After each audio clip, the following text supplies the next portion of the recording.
Il existe un schéma dans l'histoire financière qui a anéanti l'épargne de millions de gens ces 15 dernières années. Et en ce moment même, en 2025, le cadre légal est en place pour que cela se produise aux États-Unis. En 2013, Chypre s'est réveillé un matin pour trouver ses banques fermées. Quand elles ont rouvert, 47% des dépôts supérieurs à 100 000 € avaient simplement disparu, saisis, pas volés, confisqués légalement par le gouvernement pour sauver des banques en faillite. En 2015, la Grèce a imposé un contrôle des capitaux. Les citoyens ne pouvaient retirer que 60 € par jour de leur propre compte. C'était tout. Votre argent était piégé. Vous ne pouviez y accéder. Vous ne pouviez le transférer. Vous ne pouviez quitter le pays avec pendant des mois. Et en 2019, les banques libanaises ont gelé tous les comptes. Des gens qui avaient des millions d'épargne ne pouvaient pas retirer plus de 200 $ par semaine. Cette restriction est toujours en place aujourd'hui. 6 ans plus tard, leur argent a disparu, piégé dans un système défaillant. 3 fois. 3 nations développées. 3 moments où les gouvernements ont pris légalement l'argent des déposants. Pas par la taxation, pas par l'inflation, directement depuis les comptes bancaires. Et voici ce qui devrait vous terrifier. Le mécanisme légal pour faire cela aux États-Unis existe déjà. Il a été créé en 2010 sous la loi Dodd-Frank. Ça s'appelle le bail-in. Et quand la prochaine crise bancaire frappera, et elle arrive, vos dépôts sont la première ligne de défense. Pas l'argent du gouvernement, pas les prêts de la Réserve fédérale, votre argent.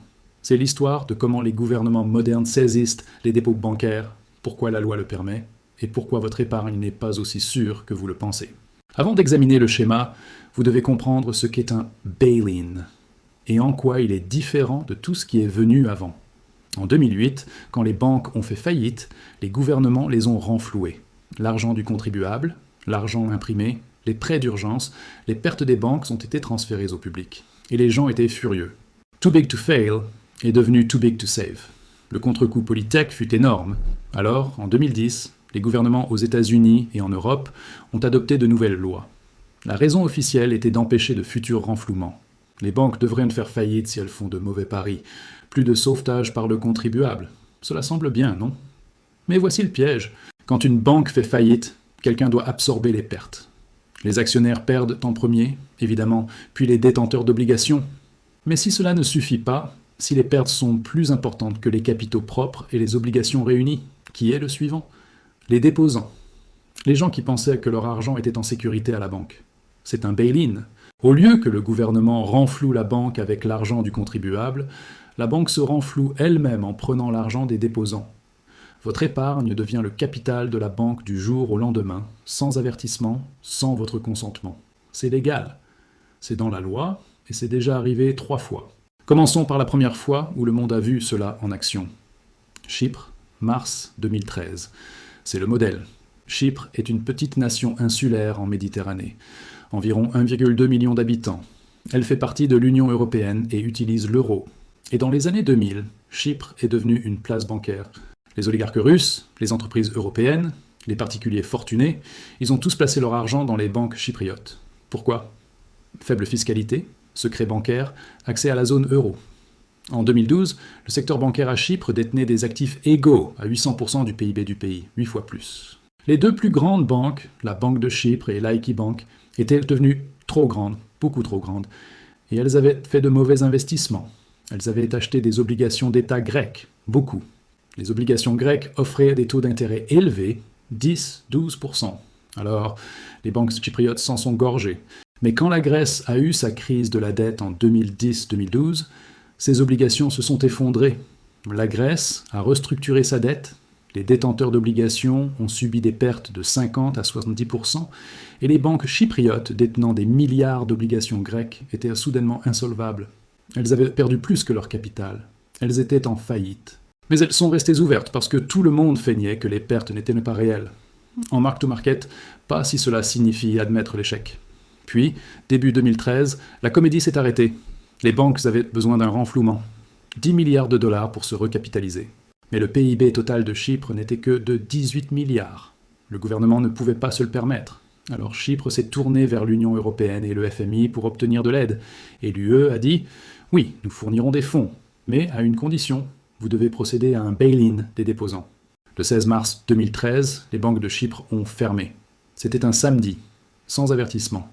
Les déposants se sont réveillés pour trouver les distributeurs automatiques arrêtés, les agences bancaires verrouillées, et une annonce du gouvernement, une taxe, comme ils l'ont appelé, un prélèvement exceptionnel de stabilité sur tous les dépôts bancaires. Les banques ont rouvert le 28 mars, presque 2 semaines plus tard, mais avec des contrôles de capitaux, vous ne pouviez pas transférer d'argent hors de Chypre. Avançons de 2 ans. Grèce, été 2015. En 2015, la Grèce était plongée dans sa crise de la dette, 5 ans d'austérité, un PIB en baisse de 25%, un chômage à 25%, et ils ne pouvaient toujours pas payer leurs dettes. En juin 2015, les négociations avec l'UE et le FMI ont échoué. La Grèce était sur le point de faire défaut, et les Grecs savaient ce qui allait arriver. Ils avaient vu Chypre. Si la Grèce faisait défaut, les banques s'effondreraient. Et si les banques s'effondraient, les dépôts seraient saisis. Alors les Grecs ont commencé à retirer leur argent. En une semaine, du 15 au 22 juin, 8 milliards de dollars ont quitté les banques grecques. Des paniques bancaires ont commencé. Les banques perdaient du cash. Et si cela continuait, elles seraient à sec. Le 28 juin 2015, le Premier ministre grec est passé à la télévision, a annoncé un référendum sur l'accord de renflouement et a annoncé que les banques fermeraient le lendemain. Pour une semaine, a-t-il dit. Les banques ont fermé le 29 juin. Elles n'ont pas complètement rouvert avant 3 semaines, et quand elles l'ont fait, des contrôles de capitaux étaient en place. Les restrictions étaient sévères. Les Grecs ne pouvaient retirer que 60 € par jour aux distributeurs. C'était tout. 60 €, environ 65 $ à l'époque. Si vous aviez besoin d'acheter de la nourriture, payer votre loyer, acheter des médicaments, vous aviez 60 € par jour. Les retraités qui n'avaient pas de carte bancaire pouvaient retirer 120 € par semaine une seule fois en agence. Imaginez avoir 75 ans, faire la queue pendant des heures sous la chaleur estivale pour obtenir 120 € sur lesquels vivre une semaine. C'était la réalité. Les virements vers l'étranger étaient interdits. Vous ne pouviez pas payer des fournisseurs internationaux. Les entreprises ne pouvaient pas importer de marchandises. Vous ne pouviez pas envoyer d'argent à votre famille vivant à l'étranger. L'économie était au cash seulement, et il n'y avait pas assez de cash. La Grèce n'a pas fait de bail-in comme Chypre. Ils n'ont pas saisi un pourcentage des dépôts, mais ils ont fait quelque chose de peut-être pire. Ils ont piégé l'argent, l'ont rendu inutilisable. Si vous ne pouvez pas accéder à votre épargne, si vous ne pouvez pas utiliser plus de 60 € par jour, possédez-vous vraiment cet argent? En termes pratiques, il a été confisqué. Vous pouvez voir le chiffre sur votre compte, mais vous ne pouvez pas l'utiliser. Il est piégé. Les contrôles de capitaux ont duré officiellement jusqu'en 2019, 4 ans, et même lorsqu'ils ont été levés, les Grecs avaient retenu la leçon. Ne faites pas confiance aux banques. Ne gardez pas votre argent dans les banques grecques. Aujourd'hui, les Grecs gardent du cash à la maison, sous les matelas, dans des coffres, ou le transfèrent à l'étranger s'ils le peuvent. Les dépôts bancaires en Grèce sont toujours inférieurs au niveau de 2009, 16 ans plus tard, parce qu'une fois la confiance brisée, elle ne revient jamais complètement. La leçon de la Grèce, même sans bail-in, les gouvernements peuvent piéger votre argent avec des contrôles de capitaux, le rendre inaccessible, le rendre inutile en pratique, et les restrictions peuvent durer des années. Mais Chypre était petit, la Grèce était en difficulté. Peut-être que cela n'arrive qu'aux pays faibles en crise. Le Liban a prouvé que cela peut aussi arriver à des nations à revenus intermédiaires avec des systèmes bancaires établis. Maintenant, regardons le Liban. À partir de 2019, celui-ci est toujours en cours, et c'est peut-être le pire de tous. Le Liban a été surnommé la Suisse du Moyen-Orient pendant des décennies. Beyrouth était un centre financier. Les banques libanaises étaient considérées comme solides. La livre libanaise était ancrée au dollar américain à 1500 pour 1 $ depuis 1997, stable pendant plus de 20 ans. Et le secteur bancaire libanais était énorme. Les actifs bancaires représentaient 400% du PIB en 2019. Mais sous la surface, tout cela était un système de Ponzi. Le gouvernement libanais avait des déficits massifs, 10 à 15% du PIB annuellement. Il empruntait constamment. Les banques libanaises achetaient les obligations d'État, rapportant 8 à 12% d'intérêt. Où les banques trouvaient-elles l'argent pour acheter ces obligations d'État? Chez les déposants. Les Libanais et les étrangers déposèrent des dollars dans les banques libanaises parce que les taux d'intérêt étaient élevés. Et les banques utilisaient ces dollars pour acheter des obligations d'État. Cela fonctionnait tant que de nouveaux dépôts continuaient d'arriver. Mais c'était un système de Ponzi, utilisant les nouveaux dépôts pour payer les intérêts sur les anciens dépôts et financer le gouvernement. En 2019, cela a commencé à se briser. Le gouvernement ne pouvait plus emprunter. Les prêteurs internationaux ont cessé de prêter. Les réserves de devises étrangères ont commencé à baisser. Et les déposants sont devenus nerveux. Octobre 2019, des protestations ont éclaté. Le gouvernement a annoncé de nouvelles taxes. Les gens sont descendus dans la rue. Et discrètement, les paniques bancaires ont commencé. Les gens ont tenté de retirer des dollars, mais les banques n'avaient pas assez de dollars parce qu'ils avaient été prêtés au gouvernement et que le gouvernement les avait dépensés. Novembre 2019, les banques ont commencé à limiter les retraits, informellement au début, puis officiellement. Vous pouviez retirer 1000 dollars par semaine, puis 200 dollars par semaine, puis 100 dollars par semaine. Début 2020, de nombreuses banques n'autorisaient que 50 à 100 dollars par semaine en retrait en espèces. Mais voici la partie cruelle. Votre relevé de compte affichait toujours votre solde complet, et les restrictions sont toujours en place aujourd'hui en 2025, 6 ans plus tard. Les banques n'ont jamais rendu l'argent. Le gouvernement a fait défaut sur sa dette en 2020. La monnaie ne vaut plus rien et les déposants sont coincés. Certains ont intenté des procès. Certains ont pris d'assaut des banques avec des armes pour essayer de récupérer leur propre argent par la force. Il y a eu des prises d'otages, des gens si désespérés qu'ils prennent des employés de banques en otage, exigeant leur propre épargne. En 2022, un homme a braqué une banque avec une arme pour retirer 5000 dollars de son propre argent pour payer le traitement médical de son père. Il est devenu un héros populaire parce que tout le monde au Liban vit la même situation. La leçon du Liban. Le système bancaire moderne fonctionne sur la confiance. Quand la confiance s'effondre, les banques peuvent simplement refuser de vous donner votre argent indéfiniment. Le gouvernement n'aidera pas. Les tribunaux ne peuvent pas aider parce que l'argent a disparu. La banque ne l'a plus. Il a été prêté à un gouvernement insolvable ou perdu dans de mauvais investissements, et vous n'êtes qu'un créancier d'une institution en faillite. 3 pays, 3 mécanismes différents, mais le même résultat. Les déposants ont perdu l'accès à leur argent. Chypre, bail-in direct, 47% saisis et convertis en actions sans valeur. Grèce, contrôle de capitaux, argent piégé, seulement 60 € par jour d'accessible. Liban, gel informel, argent visible sur le compte mais impossible à retirer. Dans les 3 cas, les gens qui pensaient que leur argent était en sécurité à la banque avaient tort, et dans les 3 cas, c'était légal, ou du moins personne n'a été poursuivi. Analysons le schéma maintenant, car il est identique à chaque fois. Et les États-Unis affichent tous les signes avant-coureurs. Première étape, le secteur bancaire devient trop important. Chypre, 800% du PIB. Grèce, 300% du PIB. Liban, 400% du PIB. Quand le secteur bancaire est plusieurs fois plus grand que l'économie, le gouvernement ne peut pas le renflouer s'il s'effondre. C'est mathématiquement impossible. Aux États-Unis, les 6 plus grandes banques possèdent des actifs combinés de plus de 12 000 milliards de dollars. Cela représente 43% du PIB américain, détenu par seulement 6 institutions. Si elles font faillite simultanément, il n'existe aucun renflouement assez important. Deuxième étape, les banques prennent des paris risqués. Chypre a acheté des obligations d'État grecs qui se sont effondrées. La Grèce a prêté à un gouvernement insolvable. Le Liban a mené un système de Ponzi avec des obligations d'État. Les banques d'Espagne prennent des risques parce qu'en période faste, elles réalisent d'énormes profits. Et en période de crise, elles s'attendent à des renflouements. C'est l'aléa moral. Aux États-Unis, les banques se sont assises sur 500 milliards de dollars de pertes latentes sur leurs portefeuilles obligataires. L'immobilier commercial s'effondre. Silicon Valley Bank, Signature et First Republic ont déjà fait faillite en 2023. Ce furent des tirs de semonce. Troisième étape, un déclencheur de crise expose les risques. Chypre, la restructuration de la dette grecque. La Grèce, le défaut de paiement. Le Liban, le gouvernement a épuisé ses devises étrangères. Quelque chose se produit qui révèle que les pertes des banques sont réelles et ne peuvent plus être dissimulées.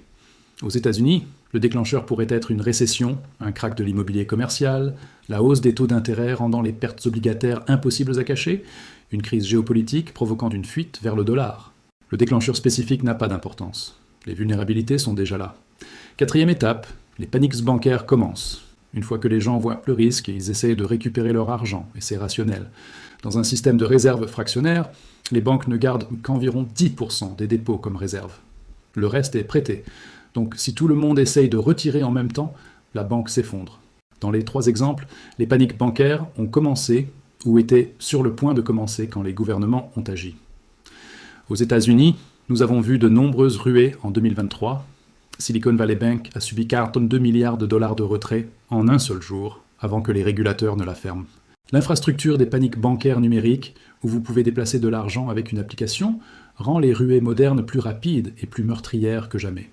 5e étape, l'intervention gouvernementale. Le gouvernement intervient pour empêcher l'effondrement total, mais l'intervention a un coût, et ce coût est payé par les déposants. Chypre, bail-in, saisie des dépôts. La Grèce, contrôle de capitaux, argent piégé. Le Liban. Gel informel, restriction indéfinie. Aux États-Unis, que sera-t-il? La loi permet déjà les bail-in. La section 206 de la loi Dodd-Frank donne à la FDIC l'autorité de résoudre les banques en faillite, en convertissant les dépôts en actions. Votre argent liquide devient coincé dans une banque en faillite. La loi existe, elle n'a juste pas encore été utilisée. 6e étape, des années de souffrance économique. Même après la crise immédiate, les dégâts persistent. Chypre a mis des années à se rétablir. La Grèce gère toujours les conséquences. Le Liban est dans une crise humanitaire, parce qu'une fois que les gens perdent leurs économies, une fois que la confiance dans les banques s'est détruite, elle ne revient pas. Les gens thésaurisent du cash. Les entreprises ne peuvent pas obtenir de crédit. L'investissement s'arrête. L'économie stagne. C'est le schéma. 6 étapes. Et les États-Unis ont franchi les étapes 1 à 4. Nous sommes à l'étape 5. La prochaine crise bancaire se forme en ce moment même. Examinons les vulnérabilités spécifiques. Première vulnérabilité, les pertes latentes des banques régionales. Quand la Réserve fédérale a augmenté les taux d'intérêt de près de 0% à 5% entre 2022 et 2023, le prix des obligations s'est effondré.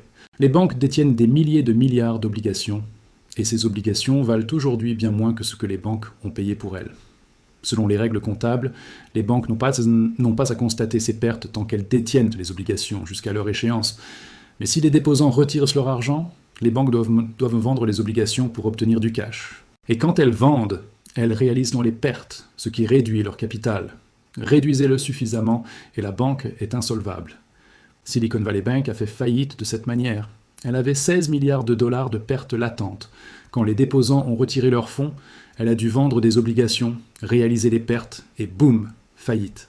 Des dizaines de banques régionales sont dans la même situation. Deuxième vulnérabilité, l'immobilier commercial. Les immeubles de bureaux valent 40 à 50% de moins qu'en 2019 à cause du télétravail, mais les banques prêtent molle sur la base des valorisations de 2019. Il y a 3 000 milliards de dollars de prêts immobiliers commerciaux détenus par les banques américaines. Quand ces propriétés seront refinancées ou vendues aux valeurs actuelles, les banques subiront des pertes. New York Community Bank a presque fait faillite début 2024 à cause de son exposition à l'immobilier commercial. Elle n'est pas la seule. Troisième vulnérabilité. L'assurance FDIC est une fiction. La FDIC dispose d'environ 125 milliards de dollars dans son fonds de garantie. Les dépôts assurés aux États-Unis totalisent environ 10 000 milliards. Cela représente une couverture de 1,25%. Si 2% des banques font faillite, le fonds est anéanti. Et il y a plus de 18 000 milliards de dollars de dépôts totaux. La majeure partie n'est pas assurée si vous avez plus de 250 000 dollars dans une banque. Tout ce qui dépasse cette limite n'est pas couvert.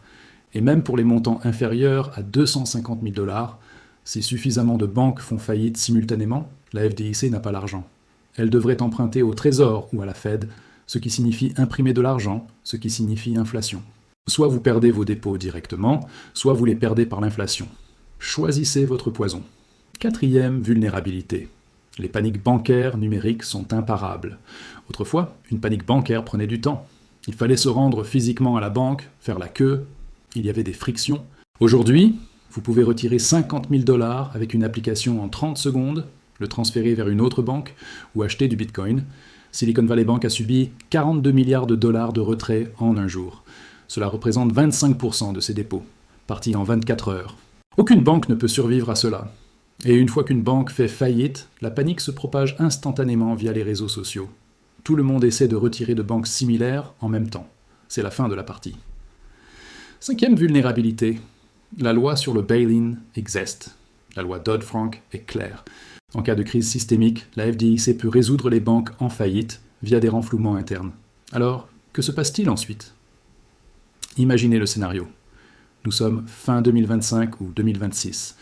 Une récession frappe, le chômage augmente, les défauts de paiement d'entreprises commencent, les prêts immobiliers commerciaux commencent à faire défaut. Une grande banque régionale annonce des pertes massives. Les déposants paniquent, ils commencent à retirer. La banque fait faillite.